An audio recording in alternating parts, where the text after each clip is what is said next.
तंजेन तस्मै श्रीगुरवे नमः।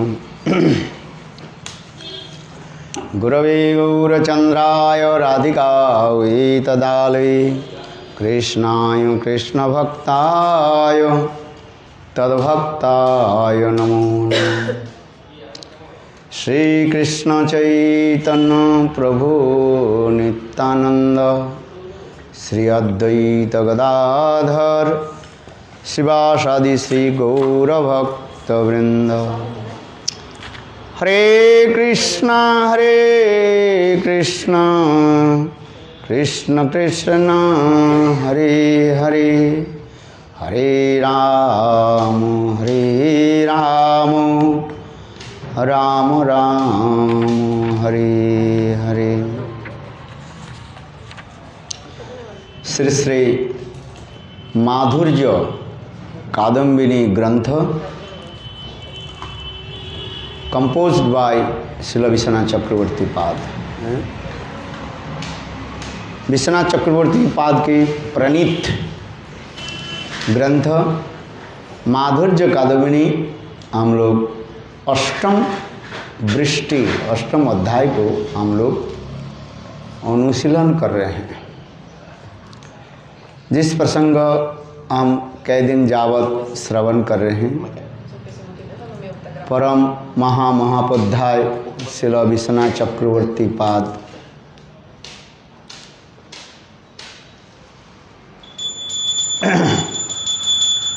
श्री कृष्ण के परम करुणामय गुणों के प्रकाश कर रहे हैं।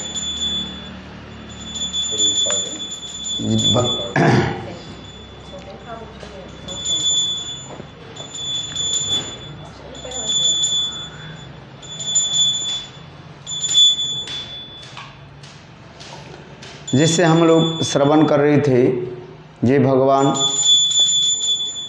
भक्त के अंतःकरण में, अंतःकरण इनर कोर्ट ऑफ हार्ट, अंतःकरण में कैसे प्रेम माधुर्य की जो है आस्वादन कराते हैं। विशेष करके भगवान के जो 7 जो मधुरिमा हम लोग श्रवण कर रहे थे, सौंदर्य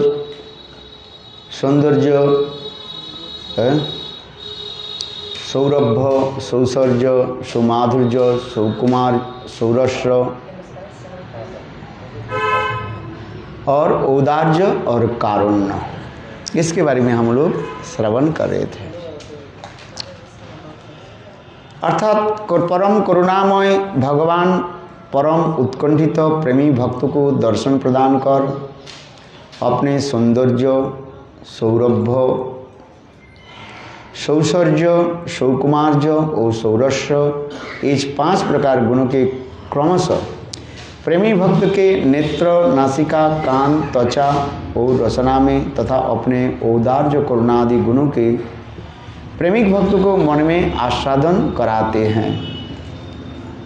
ऐसे कहा गया है, यह उन गुणों को प्रेमी भक्त को इंद्रियों में आविर्भूत कराने के कारण वो क्रम बतला रहे हैं। क्रम माने सीक्वेंस। जैसे से भक्त होते हैं, उस भक्त के निकट भगवान वह प्रेम माधुर्य आस्वादन कराते हैं। भगवान सर्वप्रथम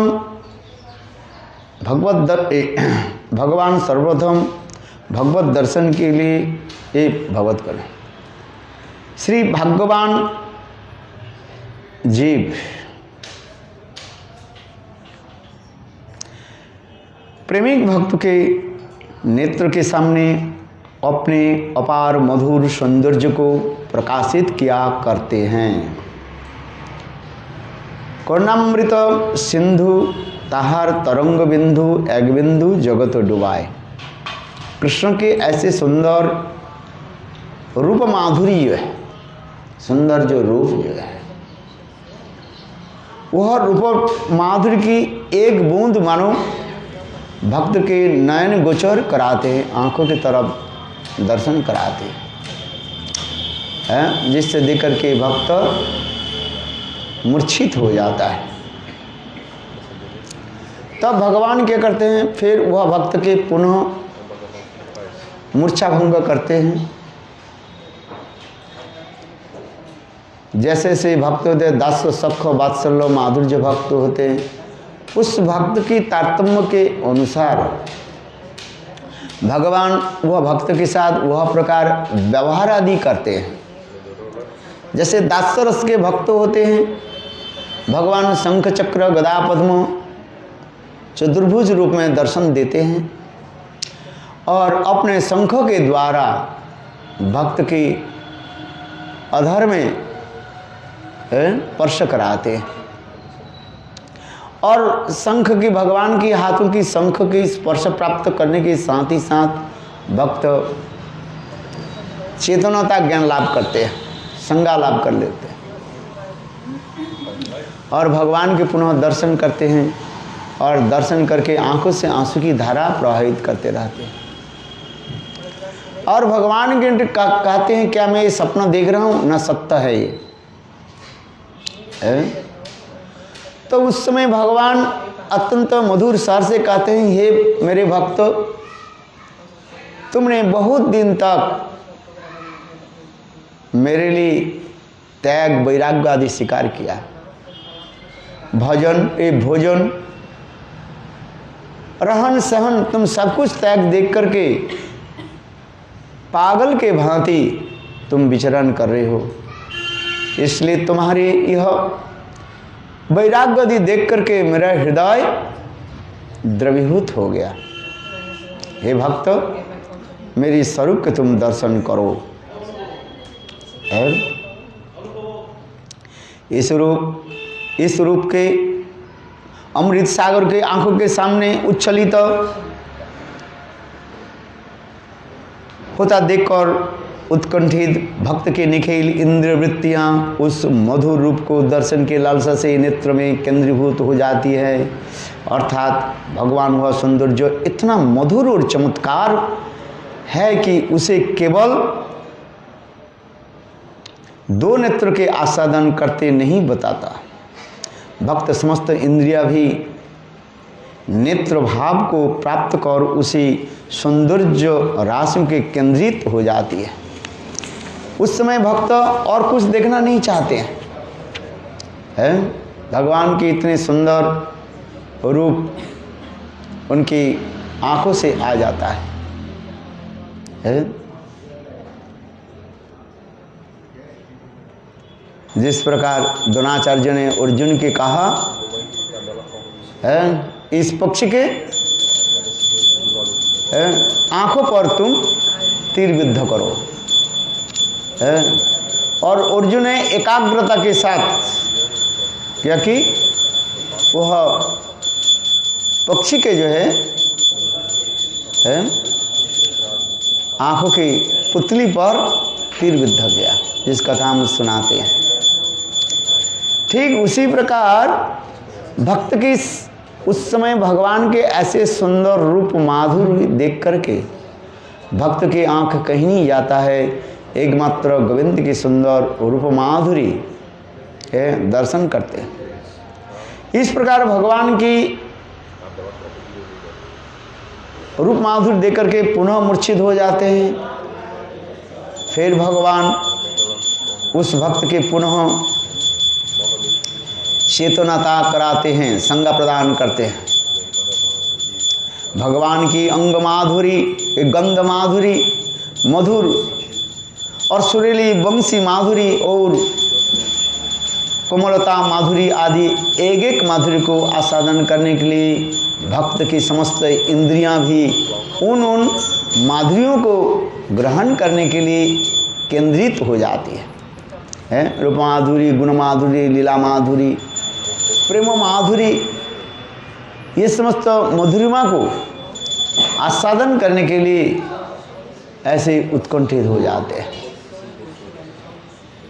रूप माधुरी का आस्वादन करने के लिए समस्त इंद्रियां नेत्रमय और स्वर माधुरी को आस्वादन करने के लिए समस्त इंद्रियां श्रवणमयी हो जाती हैं।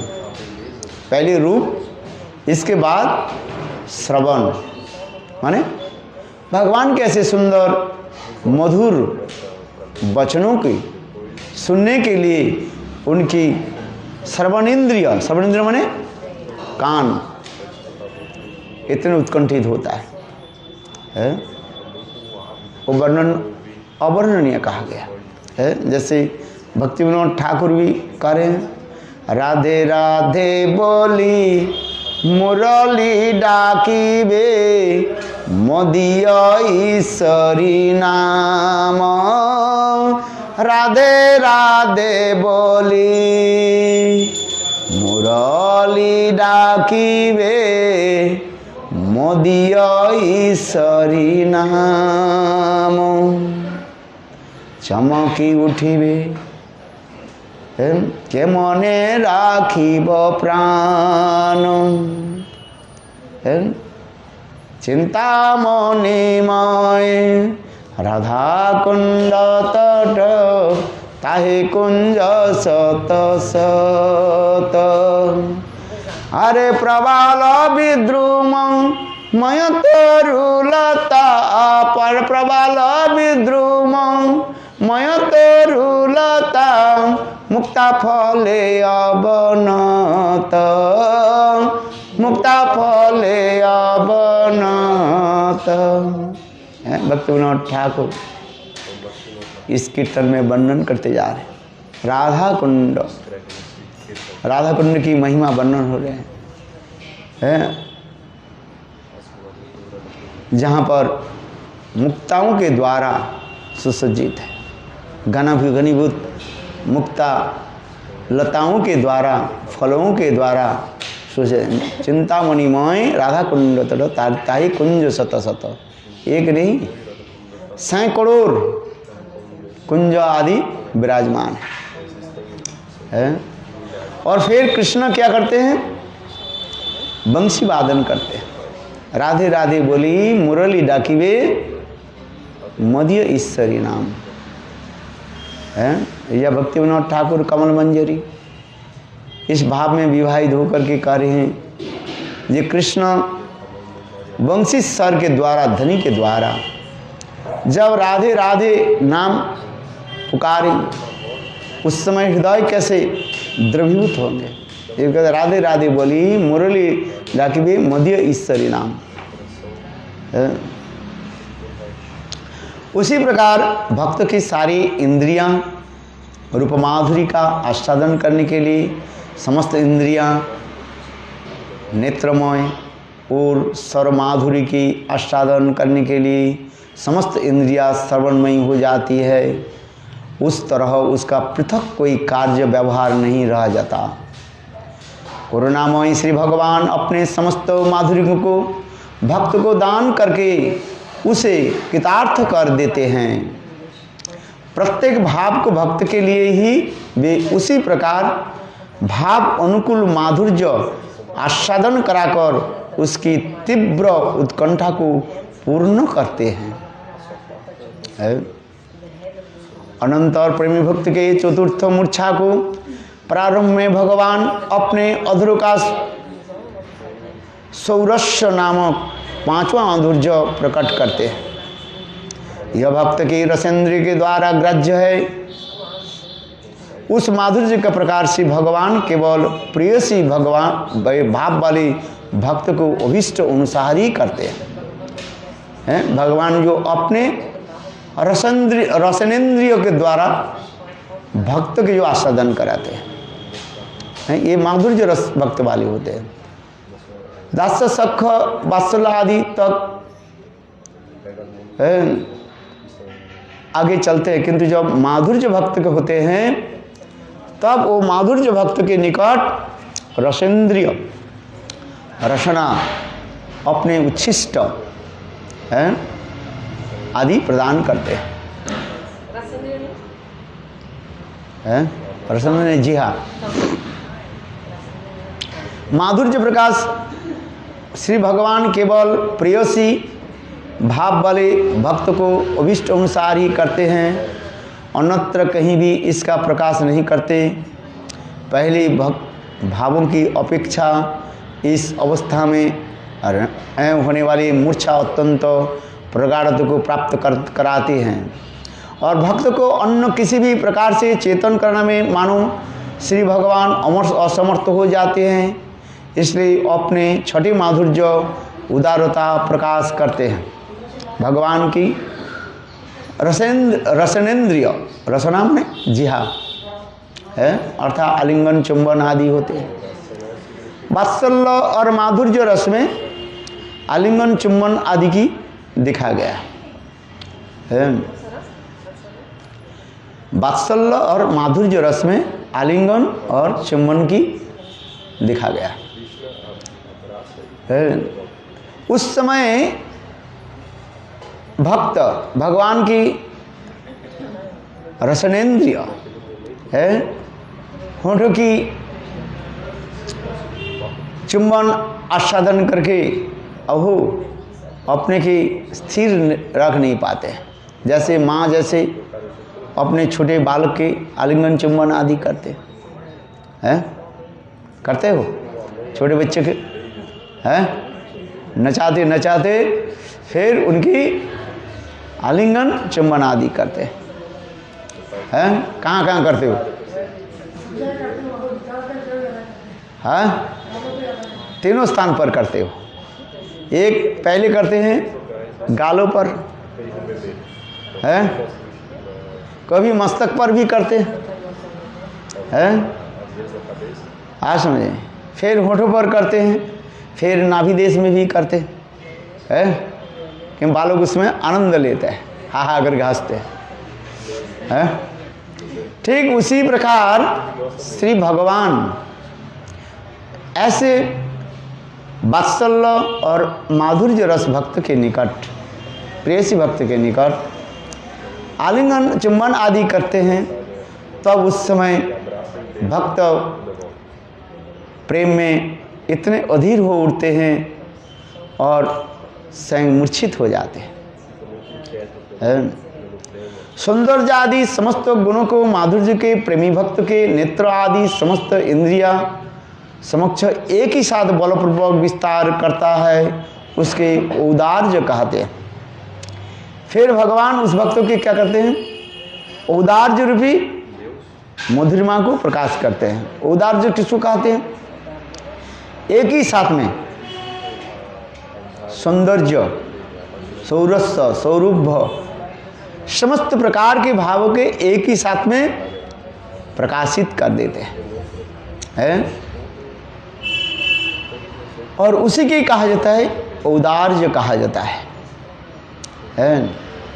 एक ही साथ में वह प्रेमिक भक्त के निकट, प्रेयसी जो भक्त होते हैं, गोपियां जो है, उनकी नयन में अपने सुंदर कैसे रूप के प्रकट करते हैं,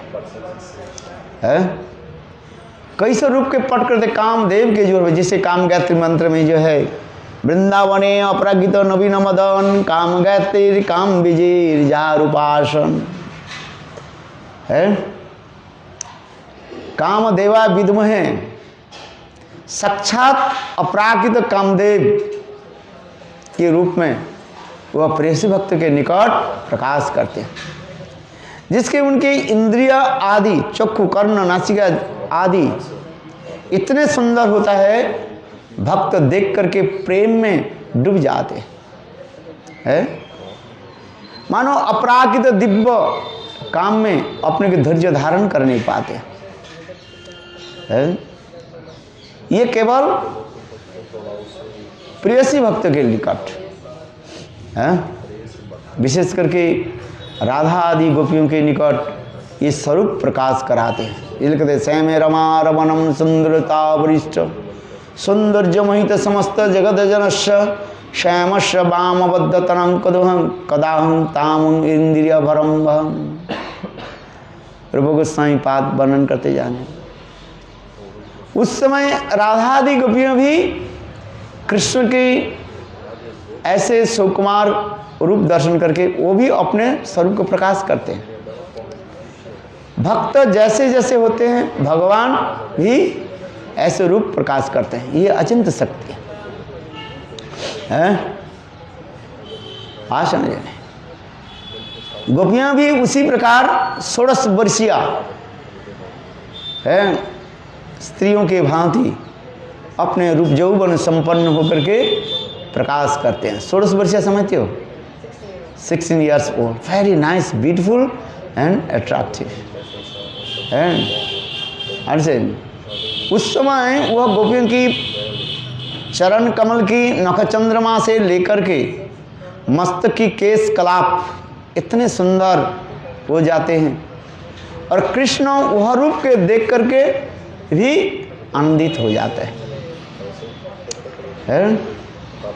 जैसे जैसे गोपियां अपने स्वरूप को प्रकाश करते हैं, भगवान भी ऐसे ऐसे अपने किशोर रूप के प्रकाश करते हैं, नवतारुण्य रूप धारण कर लेते हैं। क्योंकि शास्त्र के विधान दिया गया, नियम दिया गया, भक्त की जैसे प्रेम माधुरी होता है, भगवान उसी प्रकार अपने प्रेम माधुरी के प्रकाश करते हैं। यही चित्त जगत की विशेषता है। और जिसको देख करके कृष्ण के हृदय में उद्दीपना आता है। क्योंकि प्रेम राज्य में 4 वस्तु है। क्या क्या? हाँ, 4 जो इंग्रेडिएंट्स जो बताते हैं, हाँ? 4 इंग्रेडिएंट्स होता है ना, स्थायी भाव के ऊपर प्रकाशित है। क्या क्या? विभाव, अनुभाव, सात्विक और व्यभिचारी है। विभाव चित्त को देख चित्त जो विभावित होता है, विभाव। अनुभाव भावों के पीछे पीछे चलने वाले जो है उसके अनुभाव कहा जाता है, विभाव अनुभाव।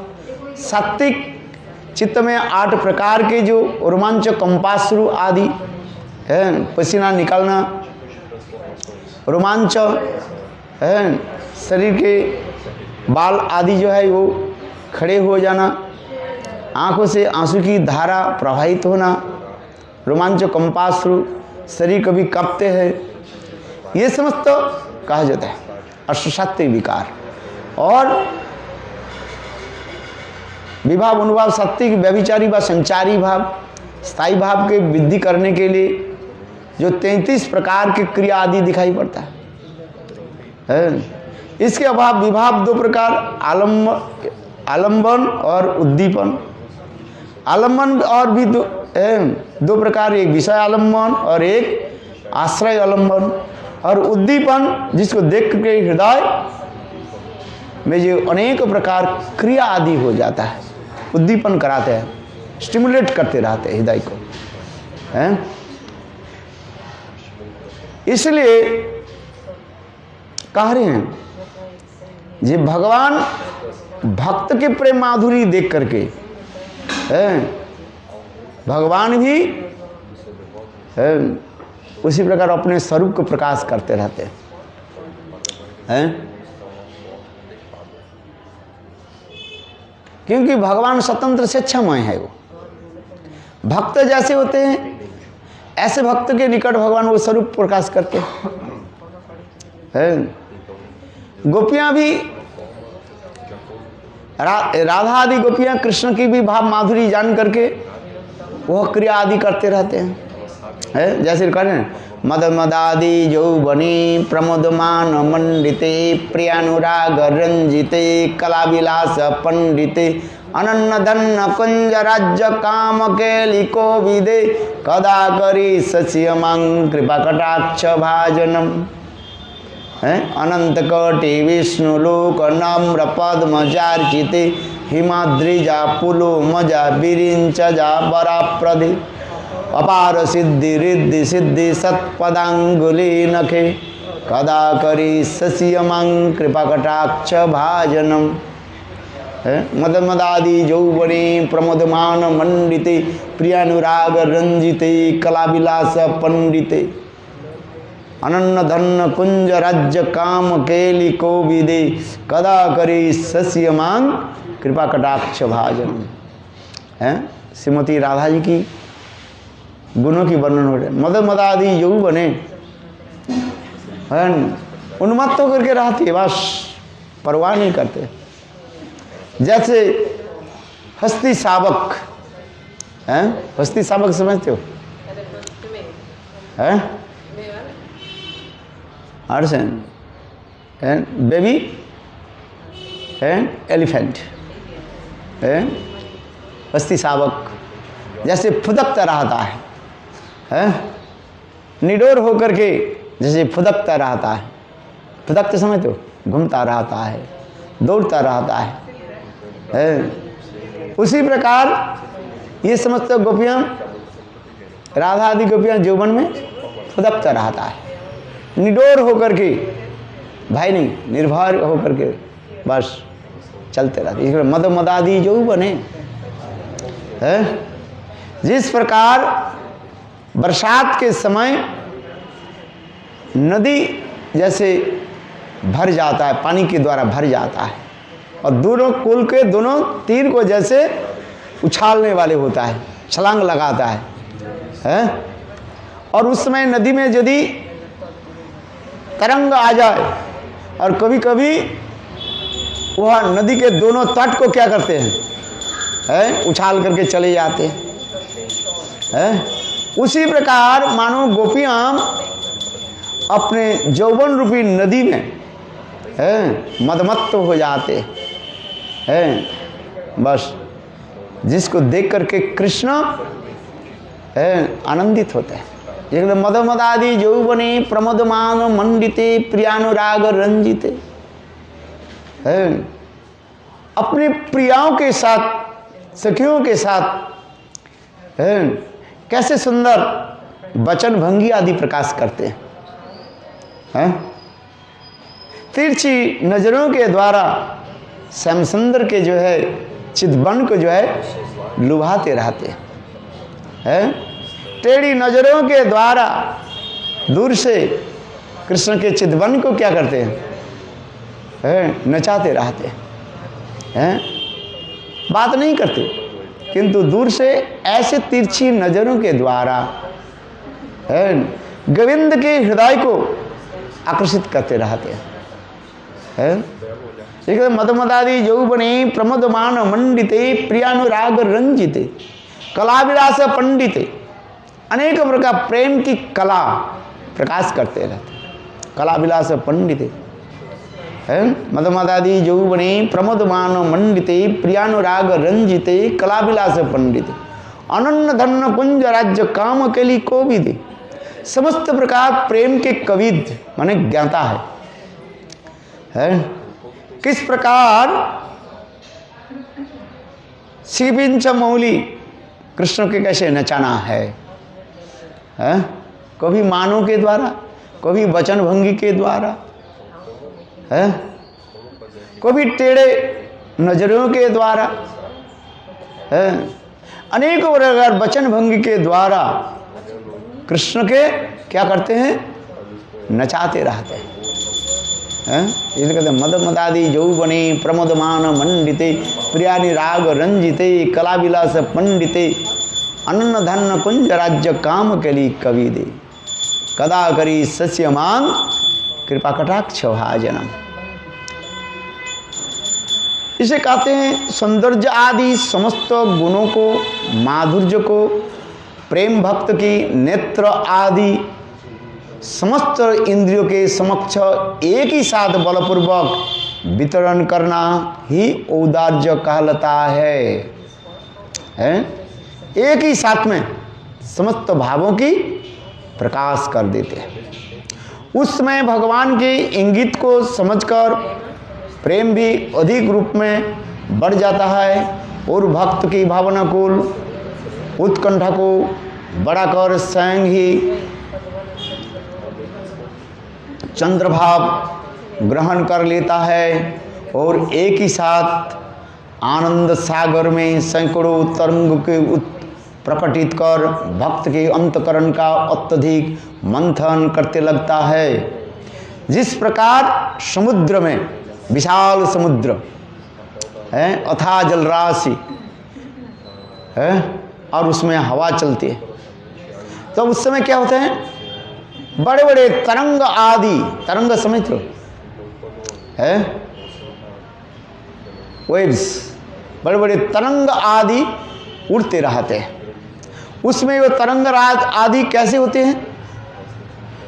है ना, एक तरंग और दूसरे तरंग को मानो उछाल करके आगे चले जाते हैं, जिसको कहा जाता है भावोत्पत्ति, भाव शांति, भाव साबल्य और भाव, और ये क्या रह गया? भावोत्पत्ति, भाव संधि और भाव साबल्य, इसी प्रकार हो जाता है। एक भाव दूसरे भाव के उछाल करके चले जाते हैं। कभी कभी दोनों भाव एक साथ में मिलन होता रहता है, ऐसे चलता रहता है। जैसे मैंने समुद्र की तुलना दी है, विशाल गहरी समुद्र, प्रशांत महासागर है, पैसिफिक ओशन, प्रशांत महासागर, पैसिफिक ओशन, इसके इतने गभीरता है नापना संभव नहीं है। पृथ्वी में सबसे गभीरतम समुद्र कौन सा है? पैसिफिक ओशन है। और वो प्रशांत महासागर में है, जब ऐसे हवा चलती है उस समय तरंग भी विकट रूप धारण कर लेते हैं, लहरियां। एक तरंग दूसरे तरंग के उछाल करके चलते रहते हैं। कोई भी दोनों तरंग एक साथ में मिल जाता है, जिसके भाव संधि कहा जाता है। आज भावोत्पत्ति, भाव संधि, भाव साबल्य है, ये समस्त दिखाई पड़ता रहा। तात्पर्य क्या है? उस समय भक्त के हृदय में अनेक प्रकार की भावों की उत्ताल तरंग चलते रहते हैं। और कभी कभी घूर्णावर्त आ जाता है। जैसे समुद्र में कभी कभी क्या आ जाता है? घूर्णावर्त, ओवरफ्लो है, पानी ऐसे घूमता रहता है। और उस समय क्या होता है? शब्द होता है, गो गो गो गो गो गो गो गो गो शब्द होता है। भले उससे घूर्णावर्त में है, ओवरफ्लो में बड़े बड़े जहाज भी चले जाए उसको भी डुबा देते हैं। आज में तात्पर्य क्या है? ठीक उसी प्रकार कृष्ण रूपी महान जहाज मानो, हर गोपी रूपी प्रेम की घूर्णावर्त, घूर्णावर्त में वर्लपुल, और कृष्ण उस समय क्या जाते हैं? डूब जाते हैं, हाबडूब खाते रहते हैं, अपने को स्थिर कर नहीं पाते। इसलिए तो उद्धव कहते हैं, नायं श्रृंगु नितांद्रते प्रसाद सर्जोषिता नलिन गंधा रुच कुतन्नांग रासोत्सव भुजदंड गृहीतो कंठो लब्धासो जद उद्गाज ब्रज सुंदरी नाम। ब्रज सुंदरियां गोपियों की प्रेम माधुर्य मानो प्रशांत महासागर की उत्ताल तरंग की घूर्णावर्त की भांति है। जैसे कृष्ण रूपी महान विशाल जहाज है, उसमें क्या करते हैं? डूब जाते हैं। अर्थात कृष्ण अपने को स्थिर कर नहीं पाते। उस समय कृष्ण क्या करते हैं? अपने को स्थिर करने के लिए गोपियों की गल बैठन देते हैं। जैसे जहाज चलाने वाले जो होते हैं ना, वो क्या करते हैं? जो मौसम को देखते हैं, आज कहाँ तो कैसे वेदर होगा, उस वेदर के अनुसार वो जहाज चलाते रहते हैं। देखा जो आज वो जहाज आज इस समुद्र में इस स्थान पर ये आएगा, क्या बोले? घूर्णावर्त आएगा है। तब उस समय जहाज को क्या करते हैं? आगे चलाते नहीं हैं और नोगर कर लेते। नोगर समझते हो? है, एंकल करके रख देते हैं, आगे नहीं चलाते नहीं, अथवा दूसरी रास्ता वो करके चलना शुरू करते हैं वो है। वर्तमान जो है विज्ञान की जो टेक्नोलॉजी है वो है, इसलिए वो लोग पहले से ही अनुमान कर लेते हैं। और नहीं तो जहाज चले जाए तो बस वो जहाज क्या हो जाएगा? डूब जाएगी। ठीक उसी प्रकार कृष्ण रूपी महान विशाल जहाज है और गोपी रूप के प्रेम सागर में उनके उत्ताल तरंग घूर्णावर्त चलते रहते हैं। गोविंद देख लिया ये रास रूपी महा उत्सव में गोपियों की ऐसे जो तरंग उत्ताल तरंग चल रहा है, बड़ी बड़ी लहरियां चल रही है। क्या क्या लहरी नहीं, उनकी मदमत्तता है। नानाविध अलंकार करे झलमल, हरि मन विमोहन बदन उज्जवल, विशाखादि सखीगण नाना रागे गाय, प्रिय नर्म सखी जत चामर डुलाय। हाँ तो इसलिए ये कहते जा रहे हैं ये कृष्ण भी है विचार करते हैं ये मैं गोपियों की प्रेम रूपी उत्ताल समुद्र तरंग में मैं से कैसे बाँचूं, कैसे मैं अपने को स्थिर करूं। इसलिए कृष्ण क्या करते हैं ना, गोपियों की गला बैठन दे करके खड़े हो जाते हैं। माने जैसे मैंने उदाहरण दिया, जैसे जहाज को संरक्षित करने के लिए, रक्षा करने के लिए है नाविक सेलर है, जैसे जहाज को समुद्र के एक किनारे में लेकर के है खड़े हो जाए, नगर लगा देते हैं। उसी प्रकार कृष्ण मानो अपने लंबी लंबी भुजाओं के द्वारा गोपियों के गलवंठन दे करके खड़े हो जाते। देख रहे नायं सिंगु नितांद्रते प्रसाद तो सर्जसिता नलिन गंधा कुतोर कुतो रुचोन्नं, रासोत्सव भुजदंड गृहीतो कंठा, लब्धासुन उज्जद उद्गाज ब्रज सुंदरी नाम है। ब्रज सुंदरी गोपियां की प्रेम की जो लहरियां जहां पर चलती है, कृष्ण वहीं पर ठहर नहीं पाते अपने को। उस समय भगवान की इंद्रिय समझकर प्रेमी, अच्छा हाँ, भक्त की मन का साकार अधिदेवता बन बैठता हुआ है, अपनी शक्ति का इस रूप प्रकार विस्तार करता है कि भक्त के हृदय में एक ही साथ सौंदर्य आदि समस्त गुणों का माधुर्य आस्वादन निर्विवाद रूप से होने लगता है? देखो समुद्र में जो घूर्णावर्त आता है वो कहाँ से आता है? समुद्र से उठता रहता है? सूर्य किरणों के द्वारा समुद्र के जल क्या हो जाता है? उत्तप्त हो जाता है? आ समझ। फिर जल बाष्पीभूत होकर के आकाश में बादल धारण कर लेते हैं। फिर वही बादल पुनः समुद्र में बरसात के रूप में आता है। तात्पर्य क्या है? फिर उदाहरण दे रहे हैं, मानो कृष्ण क्या है? रस समुद्र है। कृष्ण क्या है? रस रूपी समुद्र है। अखिल रसामृत सिंधु, कृष्ण अखिल रसामृत सिंधु माने समुद्र है। उस समुद्र में क्या हो रहे ना, सूर्य किरणों के द्वारा जल बाष्पीभूत हो रहे हैं। फिर वो बादल धारण कर लेते हैं, फिर वर्षा होती है।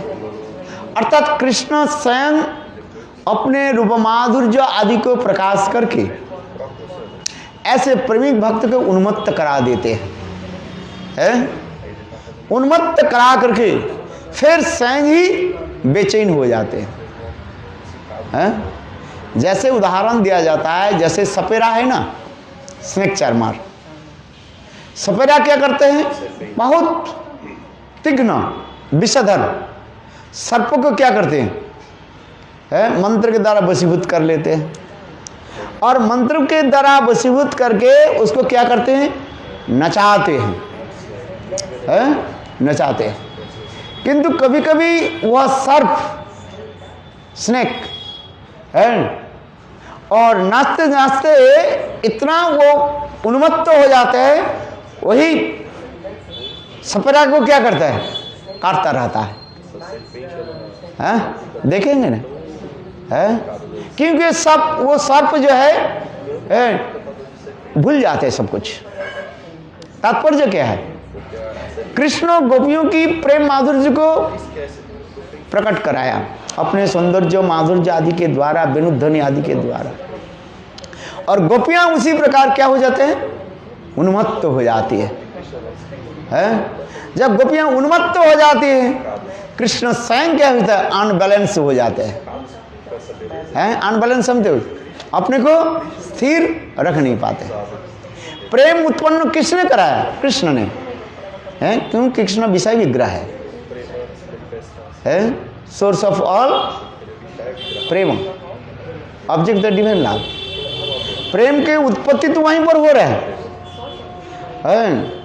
किंतु वही प्रेम उत्पन्न होकर के गोपियों की जो आश्चर्य विग्रह स्वरूपा गोपियां जो है इतने उन्मत्त हो जाती हैं, कृष्ण के भी छक्का छुड़ा देते हैं। ऐसे इसलिए कह रहे हैं कि कृष्ण जितने अपने सौंदर्य आदि को प्रकाश करते हैं, गोपियां भी उससे सैकड़ों गुना अपने सौंदर्य माधुर्य को भी प्रकाश करते रहते हैं। गोपियां भी कम नहीं है, कृष्ण के जो सौंदर्य माधुर्य है उससे कटिगुण सैकड़ों गुना गोपियों की सौंदर्य माधुर्य प्रकाशित हो जाता है। तो कृष्ण अपने को क्या करते हैं? स्थिर नहीं रह पाते हैं। भक्त की मन की एकाग्रता करके माधुरिमा प्रगाढ़ करा करके भक्त को उन्मत्त कराते हैं, क्योंकि भगवान की अलौकिक अचिंत शक्ति से प्रेम अभूतपूर्व चमत्कारों का विस्तार कर समस्त इंद्रियों के नयनी भाव एवं श्रवणी भाव को विशेष रूप से संपादित कर आस्वादनीय आस्वादन की अतिशय प्रकटता को बढ़ा देता है। यह अलौकिक विषय में लौकिक अनुभव जनित किसी भी तर्क का कोई स्थान नहीं है, क्योंकि अचिंत भाव के कभी कभी तर्क बुद्धि से समझने का प्रयास नहीं करना चाहिए। बोले कैसे संभव है? बोले तर्क के द्वारा मत समझो। बहुत सुंदर कथा बताते जा रहे हैं। श्री भगवान भक्त की चतुर्थ मूर्छा के प्रारंभ में अपने पंचम माधुर्य सौरभ अर्थात अधरामृत को भक्त के रसेंद्रिय में प्रकट करते हैं। दास आदि भाव भक्त के अपना प्रसाद तथा चबाई हुए पान को बीड़ी को दान कर मधुर रस जा प्रेमी भक्त को अपने सभिलाषी भाव को उन माधुर्य को आस्वादन कराते हैं। जो दास रस के भक्त होते हैं अपने चबाए हुए प्राण को बीड़ी दे देते हैं, लो अधर सुधा को पान करो। और मधुर रस जा प्रेयसी भक्त को अपने सभिलाषी भावों से उसी मधुरिमा आस्वादन कराते हैं, उससे भी पान की बीड़ी देते हैं, किंतु उस समय भक्त उससे प्रसन्न नहीं होते। उसमें भगवान की जो मधुरिमा आलिंगन चुम्बन आदि मैंने कहा गया पहले है, उससे उत्कंठित हो जाते हैं, प्रेम की एक ऐसे स्तर में पहुंच जाते